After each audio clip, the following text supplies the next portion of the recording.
I was aware she got married because I was at the wedding. I was aware she was pregnant because I could see, and she told me. Wasn't aware that he would be such a pest. Yeah, when they wanted hours in writing and Winnebagos. We never had time to go to a Winnebago. That takes more energy climbing up the steps, opening the door. I said, I don't care, Sim. Lay in bed the whole time. And I'll be the biggest pain in the ass pregnant person you've ever seen. I'll run around. Just take half the dialogue.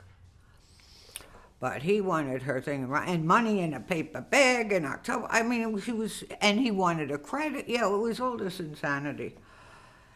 It wasn't Cindy, but she thought, oh, he loves me, he's taking care of me.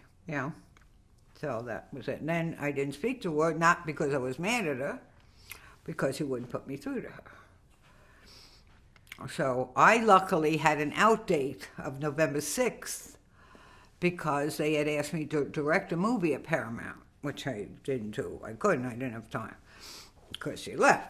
So because going out in front of the audience and they say, what happened with Sandy? And having to explain is a drag. And so she said they didn't want to, I don't know, there was all this garbage that was said. No, it was him. And so that's, when I missed her not being there, So I've called Louise Lass, I called Carrie Fish, I called Lorraine Newman, I called everyone I know. Angelica Houston did a couple. I have friends that want to come in and do a show. Jim Belushi came in. No, there was one episode where we had people come in to see if they'd be. My sister was one of them who laughed like Myrna, more or less, and had a thing on her, a letter on her shirt.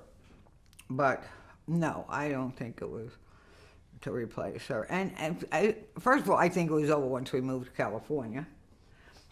And that Michael was going to do Spinal Tap. This one was going to do that. So it was like too crazy.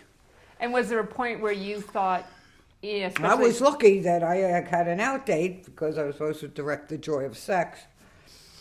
Didn't, but so I didn't have to explain. But I do a show, and then they give me pages, read them, and so I shot pieces for another episode.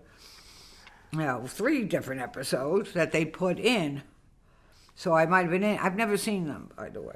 Was there ever any talk of changing the name of the show?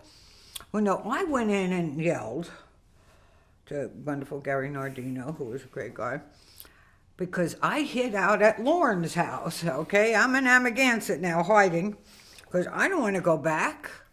Why do I want to go back? We did enough. We had enough of syndication. And Michael Ovitz was my agent. He said, you got to come back or they'll sue you. Great. So I came back. I went to Gary Nardino. I said, look, it says Laverne Shirley. I have favorite nations with a person who ain't here. I'm here. Give me double or nothing. And if she comes back, we'll go back to the way it was. So I made my own deal.